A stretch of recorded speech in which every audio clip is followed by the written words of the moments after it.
అందరికీ నమస్కారం. మెయిన్ ఏంటంటే మేము 2 సార్లు మేము జనరల్ బాడీ మీటింగ్ పెట్టుకున్నాం కానీ గ్రామ సభ ఇదే తొలిసారిగా. కానీ మరి ఎక్కడ లోపం జరిగిందో మా సార్కు దృష్టి అందరికీ ఇన్ఫర్మేషన్ ఇచ్చినాం. కొంత సమస్యలు చెప్పారు. మళ్ళీ వాళ్ళకు సర్పంచ్ గారి మళ్ళీ వాళ్ళకు అవగాహన చెప్పడానికి వాళ్ళ నుంచి రిపీట్ అడగడానికి కూడా లేకుండా వాళ్ళ మధ్య నుంచి వెళ్ళిపోతే వారు ఎవరికి సమాధానం చెప్తాం, ఇంప్లిమెంట్ ఎట్లా చేపిస్తారు వాళ్ళకి. ఇప్పుడు కొందరు అంగన్వాడీ టీచర్లు మాట్లాడి వెళ్ళిపోయారు. మళ్ళీ సర్పంచ్ గారు ఏం చెప్తారో వినకుండా వెళ్ళిపోతే వాళ్ళకి ఏందన్నట్టు బాధ్యత ఉన్నదా లేదా? కరెంట్ వాళ్ళు వచ్చిర్రు, వాళ్ళు వెళ్ళిపోయారు. అంటే ప్రతి ఒక్క సమస్య అనేది అది చెప్పగానే మేము రాసుకున్నాం అయిపోయింది. కానీ మరి మళ్ళీ వాపసు జనాల ముందు మనం మాట్లాడాల్సిన అవసరం లేకుండా వాళ్ళు వెళ్ళిపోతే ఎట్లా మాట్లాడగలుగుతాం? అది ఒక పావాన్నే ఉండాలి. ప్రతిసారి మేము గ్రామ సభకు రమ్మన్నా కూడా రావట్లేదు. మరి దీని మీద యాక్షన్ ఏ విధంగా తీసుకుంటారో మీరు ఒకసారి ఆలోచించండి. ప్రతిరోజు వాళ్ళకి ఇంటికి పోయి ఏమేమి చెప్పట్లే కదా, ప్రతి నెలకోసారి కూడా మీటింగ్ హాజరు కాకపోతే ఎవరికి సమాధానం చెప్పుకోగలుగుతాం?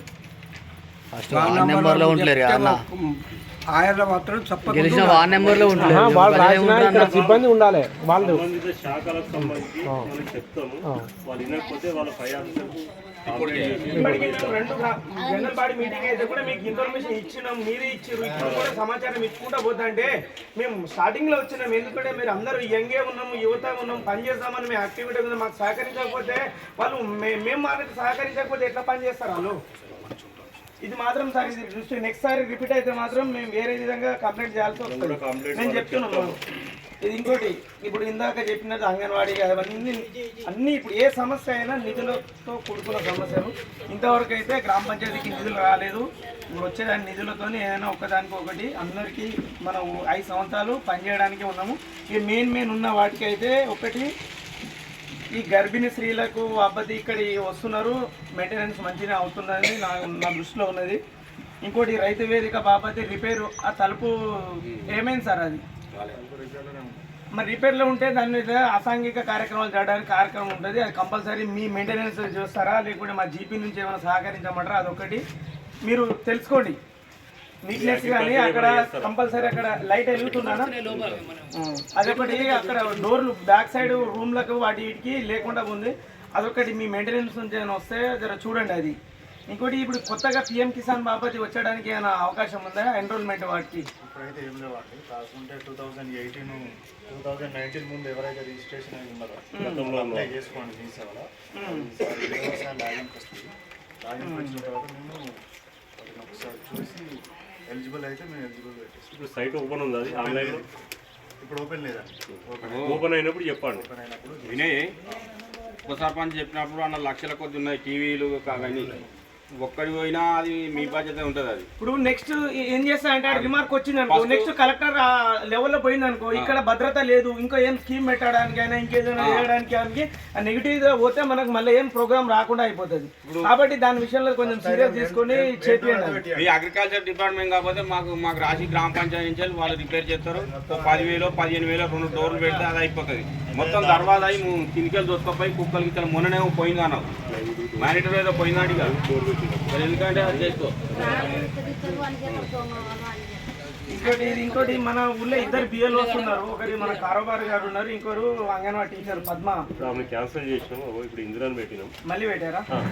అయితే మీరు చేయాల్సింది ఏంటంటే మీరు గవర్నమెంట్ నుంచి ఏం ఆర్థికంగా ఏం వస్తుందో మాకు తెలియదు, కానీ బాధ్యత మీరున్న కాబట్టి మీకు చెప్తున్నాము. 18 years నిండిన యువకుల ఓటు హక్కు నమోదు చేయించే బాధ్యత మీదే ఉంటుంది కంపల్సరీ. మీరు ఇంటింటికి పోయి ఎవరైతే 18 years నిండిన వాళ్ళకు కంపల్సరీ ఓటు హక్కు నమోదు చేయించే బాధ్యత మీద ఉంటుంది. కాబట్టి అది ఒక్కటి దృష్టిలో పెట్టుకోండి. ఇంకోటికి మా పాలకవర్గం ఉంది, కానీ మేము స్కూల్లో బాబాది స్కూల్ మాట్లాడతాము. మిగతా ఏమున్నాయి అందరూ సర్పంచ్ గారు మాట్లాడతారు. ఆ నిధులకు సంబంధించి ఏముంటే అన్ని విషయాల్లో మీకు సహకరిస్తామని, మీకు ఏ సమస్య వచ్చినా వార్డు మెంబర్లకు కానీ మాకు కానీ ఎవరికైనా చెప్పండి, మీ అందుబాటులో ఉండి పనిచేస్తామని కోరుకుంటున్నాం. నూతన పాలకవర్గం ఏర్పడిన తర్వాత ఇదే మన మొదటి గ్రామ సభ. ఈ గ్రామ సభలో భాగంగా మన గ్రామంలో ఉన్న సమస్యలపై చర్చించుకున్నాము. ఇంకా ఏమైనా నీరు విషయంలో కానీ, పారిశుద్ధ్యం విషయంలో కానీ, ఇంకా హెల్త్ సెంటర్ విషయంలో కానీ, అగ్రికల్చర్ విషయంలో కానీ, ఇంకే డీలర్ విషయంలో కానీ ఇంకే సమస్యలున్నా కూడా మా దృష్టికి తీసుకురాగలరని కోరుకుంటున్నా. ఇప్పటి వరకు మీరు చెప్పిన సమస్యలు కూడా మేము వెంటనే చేస్తాము. అంటే ఎక్కడైతే అత్యవసరంగా ఇప్పుడు ఒక దగ్గర నల్ల వస్తలేదు, అక్కడ ఏదైనా అత్యవసరంగా ఉంటే అది వెంబటే వేపిస్తాము. ఏదైనా పెద్ద నిధులతోటి కూడుకున్న పని అదేమన్నా ఉంటే 1 నెల 2 నెలలు అట్లా నిధులు ఫండ్స్ రిలీజ్ అయినాక తర్వాత చేపిస్తాము. కానీ ఏదైతే కొంచెం లాంగ్ ప్రాసెస్ ఉంటుందో అది కొంచెం టైం తీసుకొని వెంట ఏదైనా అత్యవసర కావాల్సిన పనులు ఏమన్నా ఉంటే అది వెంటనే మేము దానికి రెస్పాండ్ అవుతామని చెప్తున్నాను. అలాగే ఇంకా చెత్తకు సంబంధించింది ఎవరింటి ముందట వాళ్ళు చెత్త పడేసుకుంటున్నారు. అట్లా కొంచెం దానివల్ల దోమలు, ఈగలు, చిన్నపిల్లలు ఉంటారు. చిన్నపిల్లలు ఉన్నప్పుడు డైపర్స్ ఉంటాయి. ఆ డైపర్స్ కూడా వాళ్ళు గోడ ఉంటే ఆ గోడ పక్కనే వేసుకుంటున్నారు. దానివల్ల ఆ పిల్లలకే, ఆ డైపర్ వేసిన పిల్లలకే మళ్ళీ అవే దోమలు వాళ్ళకే జ్వరాలు, డెంగ్యూ. ఇప్పుడు మొన్న రీసెంట్ గా ఒక 2 నెలల క్రితం డెంగ్యూ, మలేరియా ఇలాంటి కేసులు అయినాయి మన విలేజ్ లో. అట్లా చెత్తను ఎవరి మురికి ఇప్పుడు మనం ఇప్పుడు గిన్నెల కడిగిన నీళ్లు ఉంటాయి, బట్టలు విండిన నీళ్లు ఉంటాయి. ఆ నీళ్లు మనము ఒక ఇంకుడు గుంత గానీ లేకపోతే మోర్ల కలెక్షన్ గానీ అట్లా ఇచ్చుకుంటే ఏం కాదు. అట్లా కాకుండా బట్టలు విండిన నీళ్లు, గిన్నెలు కడిగిన నీళ్లు అన్ని రోడ్డు మీదకి పోయే వరకు అక్కడ ఏమైతుందంటే ఈగలు వస్తాయి, దోమలు వస్తాయి. దానివల్ల మనకే రోగాలు వస్తాయి. కాబట్టి అట్లా నీళ్లు ఏవైతే రోడ్డు మీదకి ఇంకా మన ఇంటి చుట్టుపక్కల మనం వినే నీళ్ళు మన ఇంటి చుట్టుపక్కల చెట్ల కిందికి దానికి దీనికి ఇట్లా కుంటలాగా జమ అవుతున్నాయి. అక్కడ లార్వాలు అవోటి ఇవోటి జమ అయి మనకే వ్యాధులు వస్తాయి. కాబట్టి అట్లా నీళ్లు ఏమైనా ఇంకుడు గుంతలకు గానీ లేకపోతే ఏదైనా సాధ్యమైనంత వరకు పైపేసి ఇంకా వేరే మోరి కలెక్షన్లకు గానీ మేము ఇప్పుడు మొన్న అక్కడ మా గడ్డకు నార్మల్ గా 2 వాడలకు రోడ్డు మీదకి నీళ్లు వస్తుంటే మేము సాధ్యమైనంత వరకు వాళ్ళు పైపులు తెచ్చుకుంటే మాతో గ్రామ పంచాయతీ తరఫున తోచినంత వేసి ఇట్లా మోరీలాగా ఏర్పాటు చేసినాం. అంటే ఎంతో కొంత దానికి సాధ్యం మైనర్ గా కాకుండా కొంచెం సాధ్యమైనంత వరకైనా మీరు కూడా దానికి సహకరించాలని కోరుకుంటున్నాను. అలాగే ఇంకా హెల్త్ డిపార్ట్మెంట్ కి ఏదైనా ఎవరికైనా గోళీలకు గానీ ఏదైనా చెకింగ్ గానీ బీపీ షుగర్ లాంటి చెకింగ్ గానీ ఏదైనా ఇక్కడ మనకి సిబ్బంది అందుబాటులోనే ఉంటారు.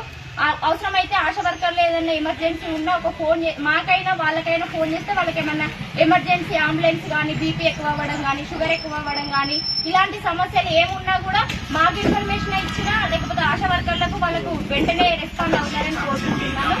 అలాగే ఇంకా లైట్లు ఇప్పటి వరకు అయితే 90% లైట్లు అయితే మేము వచ్చినాక ఎక్కడెక్కడైతే లైట్లు లేవో అవన్నీ చూసి ఎక్కడైతే మేజర్ కాదు ఉన్న స్తంభాలకు అన్నిటికీ లైట్ లేపించినాము. ఇంకొకటి 2 ఎక్కడన్నా వేయకుంటే అది మా దృష్టికి తీసుకురండి, మేము ఖచ్చితంగా వేయిస్తాము.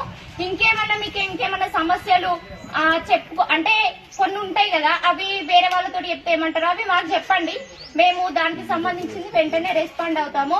ఇంకేమున్నా మాకని కాకుండా మీ వార్డు మెంబర్లు ఇప్పుడు వార్డు మెంబర్లు కూడా ఉంటారు, వాళ్ళకి చెప్పినా వాళ్ళు మాకు రెస్పాండ్ అవుతారు.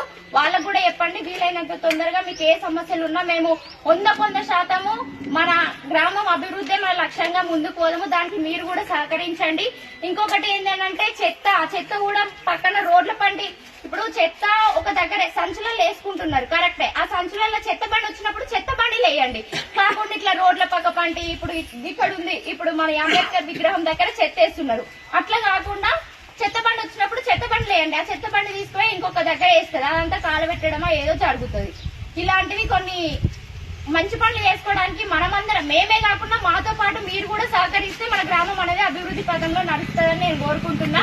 ఇంకా ఇలాంటి సమస్యలు ఏవైనా ఇంకొకటి మన హెడ్ మాస్టర్ సార్ కూడా చెప్పిపోయిండు. మేము 2-3 సార్లు పోయినప్పుడు కూడా మాకు హెడ్ మాస్టర్ సార్ చెప్పిండు, పిల్లలు స్కూల్ కు రావట్లేదు అనేది.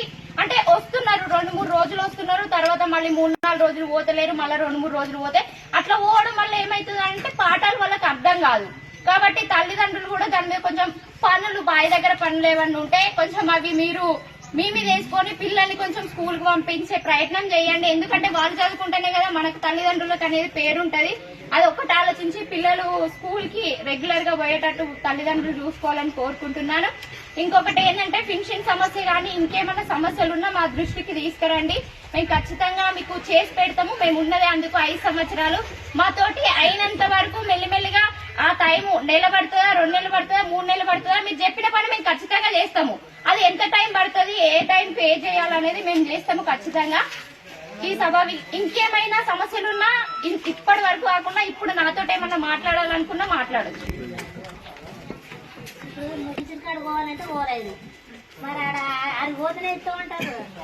అంటే దానికి పరిష్కారం మీరు ఎట్లా పింఛన్ ఆయన వచ్చి వాళ్ళ ఇంటికి వచ్చి ఇవ్వమంటారా, ఎట్లా అన్నట్టు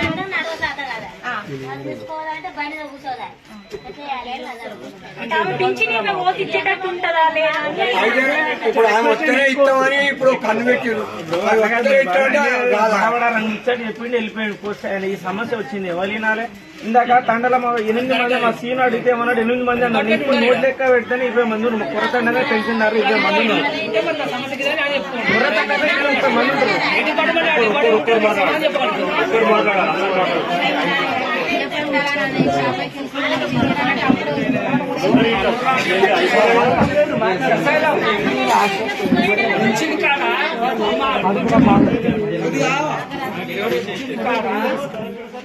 కాడ చాలా టిక్ అవుతుంది.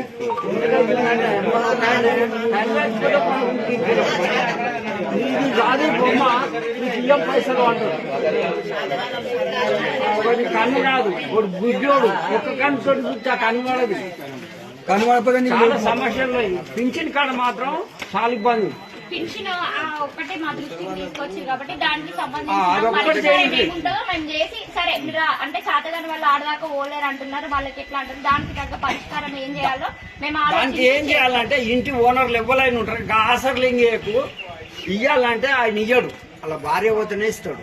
అట్లాంటప్పుడు ఆయన ఇంట్లో ఎవరు పోయినా పింఛన్ ఇచ్చేటట్టుగా చేయండి. ఒక కన్ను వాడోడు కానీ గుడ్డోని కానీ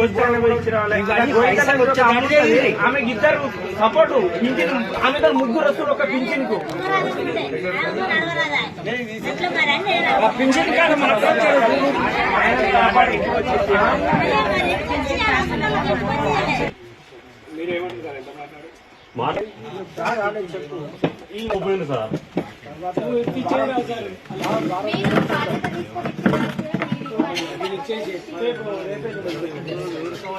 సర్పంచ్ గారు వారం టైం పెట్టింటారు. ఆ లోపు ఇవ్వకపోతే నెక్స్ట్ మళ్ళా సర్పంచ్ గారు